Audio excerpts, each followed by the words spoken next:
Qala Allah Ta'ala fil Qur'anil Karim, a'udzu billahi minasyaitonir rajim. Bismillahirrahmanirrahim. Yarfa'illahu alladhina amanu minkum walladzina utul ilma darajat. Al-ayah. Shadaqallahul adzim. Pertama-tama, yang paling utama, marilah kita panjatkan puja serta syukur kita ke hadirat Allah Subhanahu wa taala, yang mana berkat limpah kasih sayangnya kita masih diberikan kesehatan jasmani dan rohani, sehingganya kita bisa berkumpul menunaikan sholat juga berjamaah di mushola yang penuh barokah ini. Amin amin ya rabbal alamin.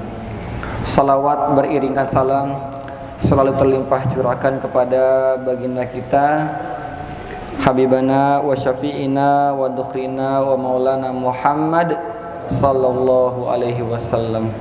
Allahumma salli wa sallim wa barik alaih. Alhamdulillah, summa alhamdulillah. Kita lagi di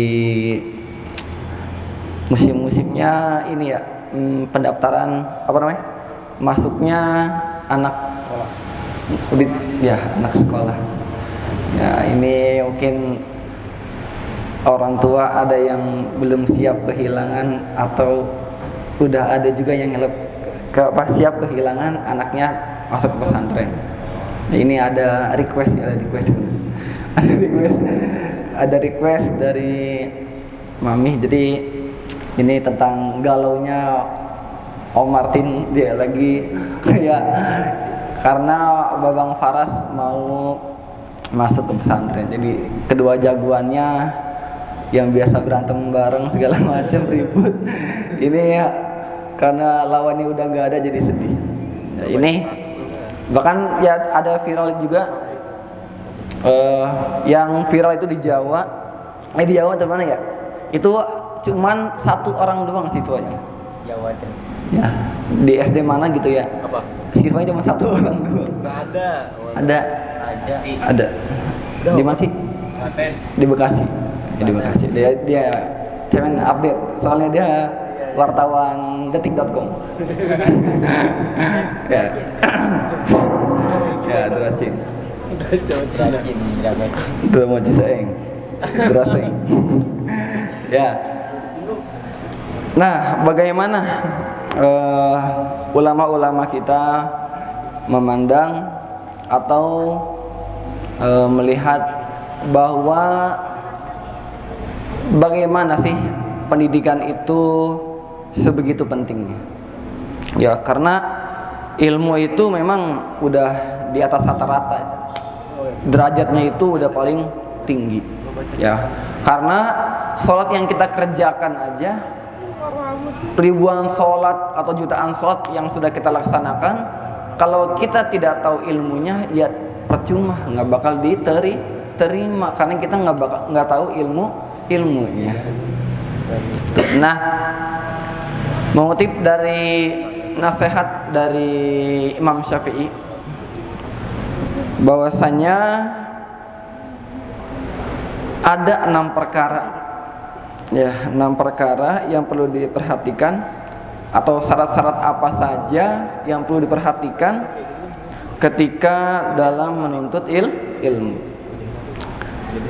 Kata Imam Syafi'i berkata, lan tanalal ilma illa bisittatin sa'umbika an tabsiliha bibayanin.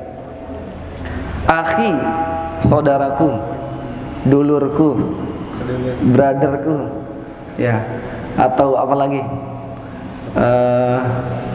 apa ya,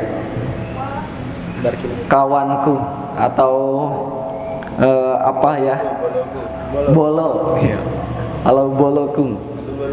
Lan tanalal ilma, nggak bakal dapet tuh ilmu, nggak bakal pernah tuh dapet ilmu, illa bisittatin, kecuali dengan 6 perkara.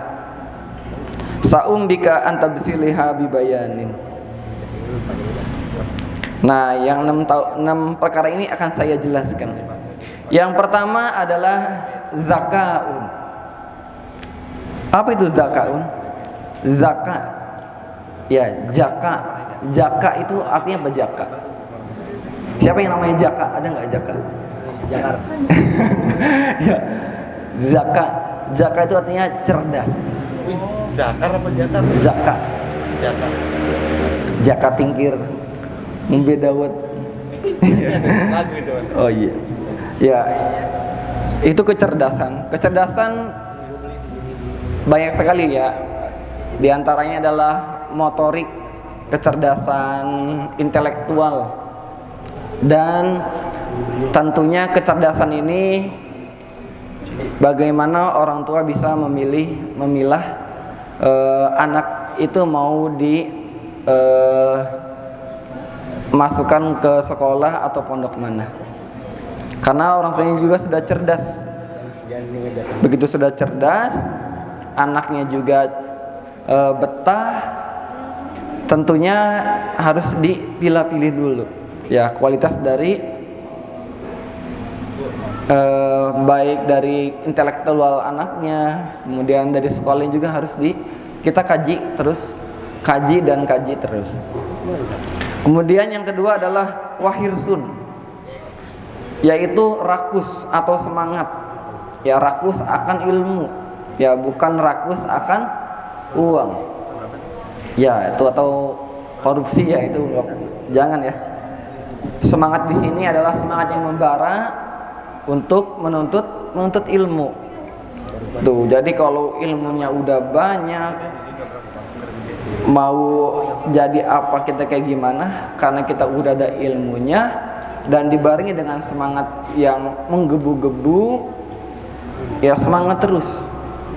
Ya, masalah pinter nggak apa-apa, yang penting kita ditanamkan di dalam diri kita harus tetap semangat dalam mencari ilmu.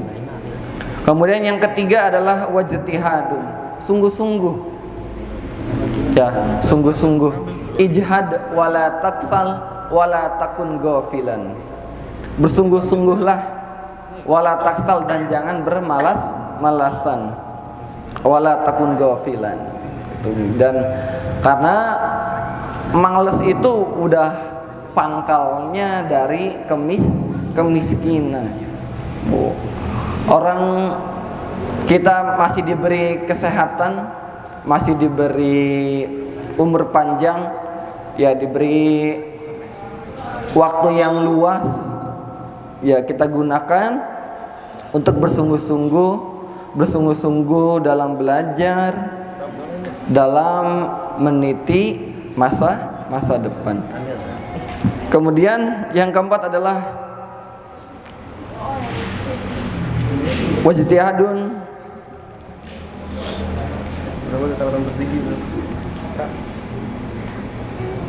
Yang keempat adalah wasuhbatul ustad.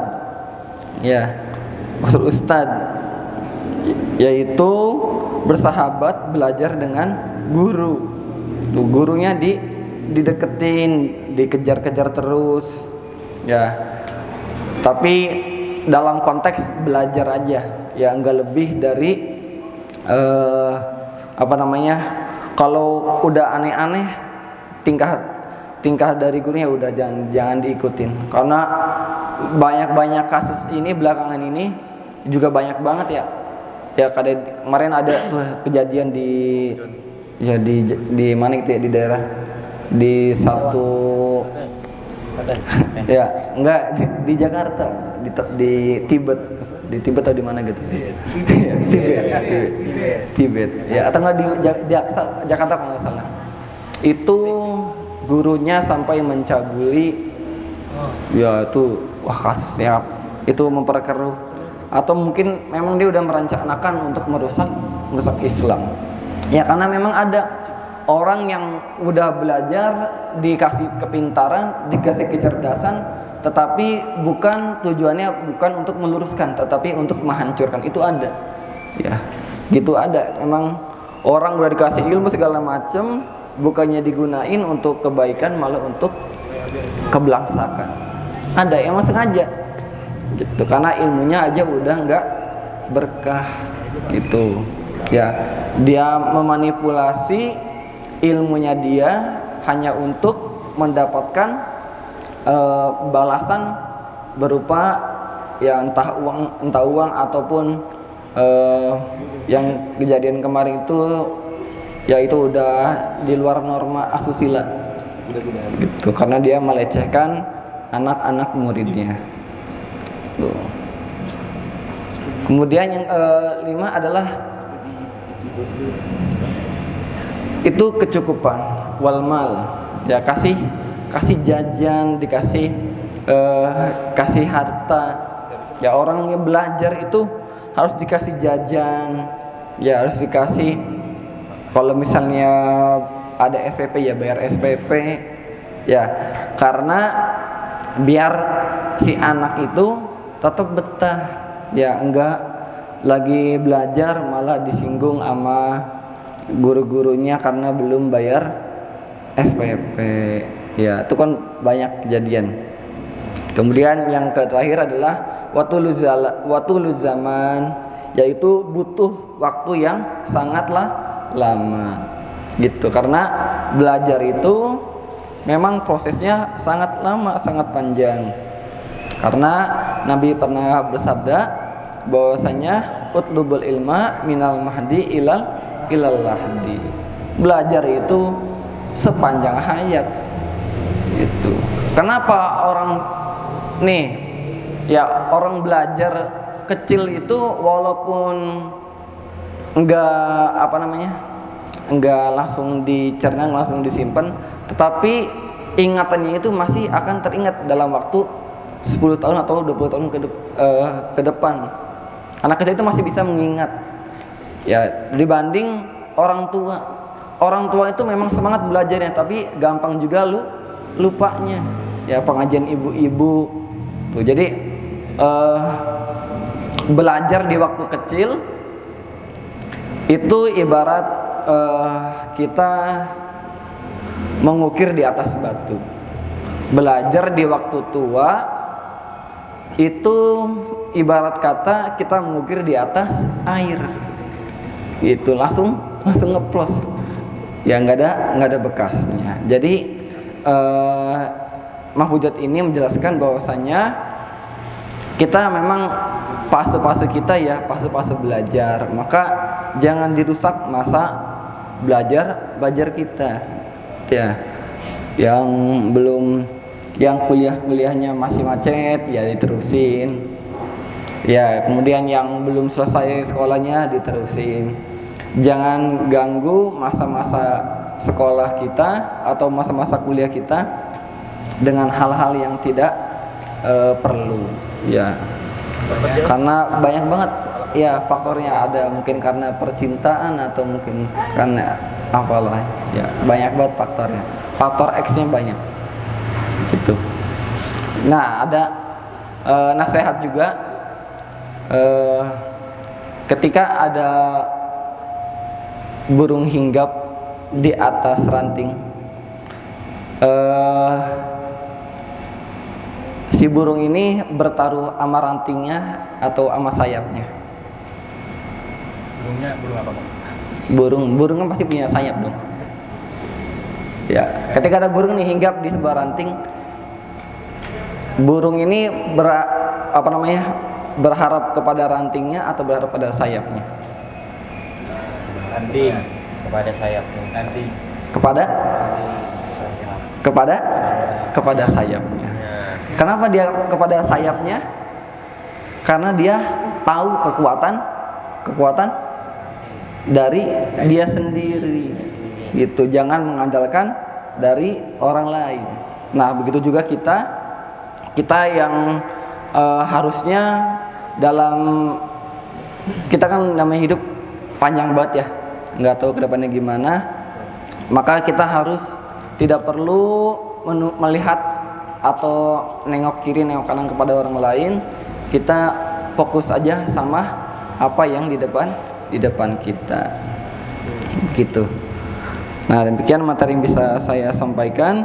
Jika ada pertanyaan yang ditanyakan, silahkan ditanyakan. Bagaimana supaya sabar kan ketika ditinggal anak di pondok pesantren kan.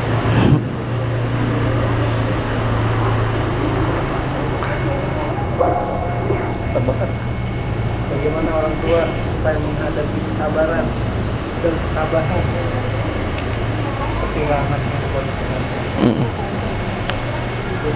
Emang berat ya Om. Jadi saya pribadi aja ya, karena jauh dari anak aja. Gak jauh. Cuman sehari aja kerja itu udah kangen banget, apalagi sampai berhari-hari ya nggak ngelihat anak gitu. Jadi emang ya kesabaran itu, makanya sabar itu memang nggak ada batasnya gitu. Jadi ya selain mungkin butuh dalam sabarnya juga mungkin butuh waktu, butuh proses. Mungkin sesekali kita memang agak harus, mungkin kita agak rewel, mungkin kita tetap harus menjenguk dia, tapi lama kelamaan juga itu bakal, karena kita belum biasa aja Om, gitu, karena waktu yang akan menjawabnya. Jadi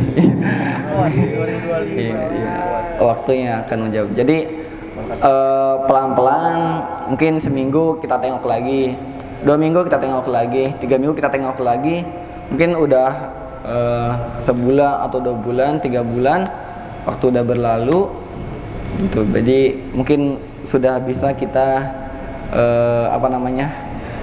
sabarnya itu udah sabar banget lah gitu ya. Udah ikhlas lah gitu. Karena memang ikhlas itu berat. Ya, dalam surat Al-Ikhlas aja nggak ada kata ikhlas. Ya. Dalam surat lain, surat An-Nas ada. Surat Al-Falaq ada. Tapi dalam surat Al-Ikhlas kenapa nggak ada ikhlas ya? Nggak ada. Ya, itu Qul huwallahu ahad, Allahus samad, lam yalid walam yakul lahu kufuwan ahad. Nggak ada kata ikhlas di situ. Karena ikhlas itu memang tidak terlihat. Susah mendefinisikan kata ikhlas itu sulit.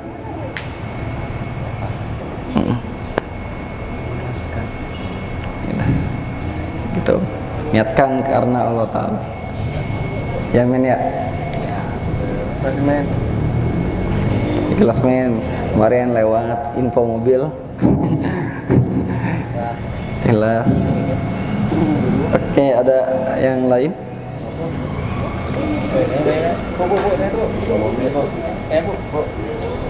Jelaskan nih soal tiket.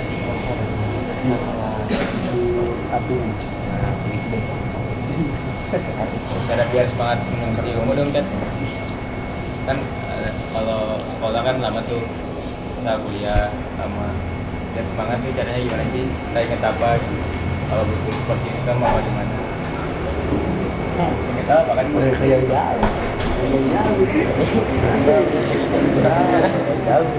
Gak jauh-jauh dari ini ya, selangkangan.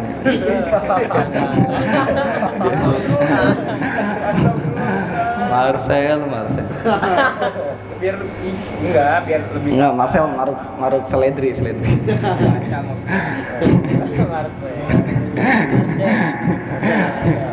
Seledri. Positif bang.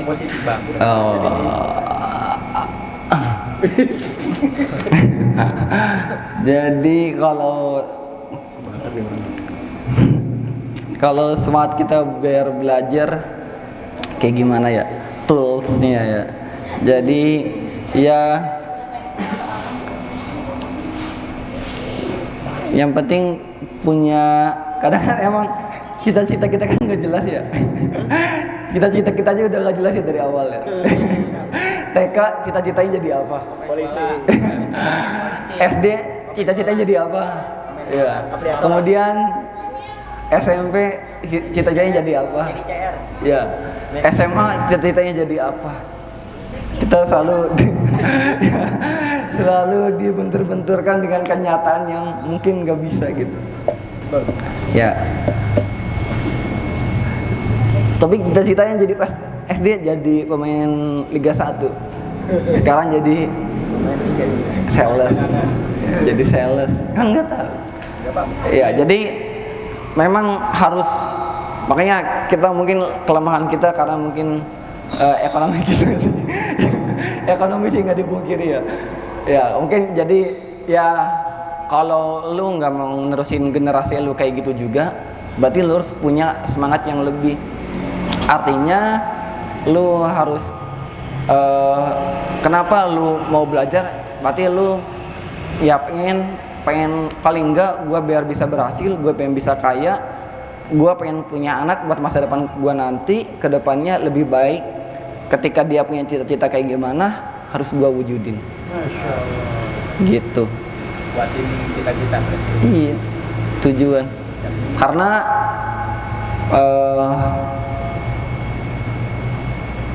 kita itu bakal menanam, bakal memetik, memanen apa yang kita tanam. Gitu.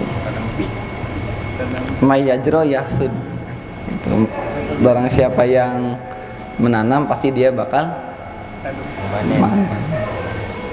Jadi tujuan kita harus jelas, minimal Wisnu mau jadi Timothy Ronald Timothy atau apa gitu nih ya, atau enggak jadi ya iya, karena itu jadi mindset ya. Mungkin kita nggak bisa nyampe langit, mungkin nyampe awan gitu. Nggak sampai nyentuh langit, kita minimal nyangkut di awan. nyampe di awan ditabrak. Ya gitu ya. Gitu, jadi kita ya harus kaya sih men. Ya kaya sih makanya. Ya tujuannya harus kaya sih. Ya. Lu harus ngerubah nasib nanti lu sendiri. Kalau mau gimana ya harus ngerubah nasib sendiri dulu. Lu nggak bisa ngerubah nasib orang banyak, minimal lu ngerubah nasib lu sendiri aja. Belajar yang benar, punya uang banyak, ya lu serang ngapain, asal digunain dengan sesuatu yang baik, positif. Ya lu mau jadi investor bebas, mau naro jadi Bitcoin bebas. Ya bebas, selalu aja biasa. Hukum Bitcoin? Ya udah, with the contact. Ya gue coba ntar nggak tahu. Ya gitu. Baiklah, makasih Tat. Ya kasih pertemuan rekan. Yang tertanam. Misalnya topik gua mau nikahin 4 cewek misalnya. Topik. Iya, misalnya. Ya berarti lu harus kaya. Kalau misalnya satu cewek lu kasih 2 miliar, berarti kerja lu harus 8 miliar. Oh. Ya, nggak apa-apa, halu dulu. Tergila. Satu aja udah repot, kamu lagi 4 lu. Apa cowok? Tapi Iya, sudah. tapi nggak harus dikabulin kan, kayak permintaan cita-cita anak jadi YouTuber. Tapi lu seneng gak lihat anak lu kayak gitu? Jadi main ML ntar anak tuh. Dari situ. Emosian ntar anak tuh. Sensi mulu sama bapaknya, sensi mulu main ML toxic gitu. Iya jangan. Minimal kalau di toxic lu megang golok. Oh, aduh. Lah jangan polos-polos banget lah juga orang tua juga. Minimal megang cambuk. Soalnya anak saya main ML mulu, saya sediain inian. Apaan? Sediain skin gitu. Ya janganlah. Nggak disediain ngamuk. Skin kayak orang Mia. Iya, Natal. Ya nanti males banget. Junet dong. Enggak gue mau Ya Junet dong. Ya apa lagi? Udah. Dadah. Oke cukup. Terima kasih segala perhatiannya. Wassalamualaikum warahmatullahi wabarakatuh.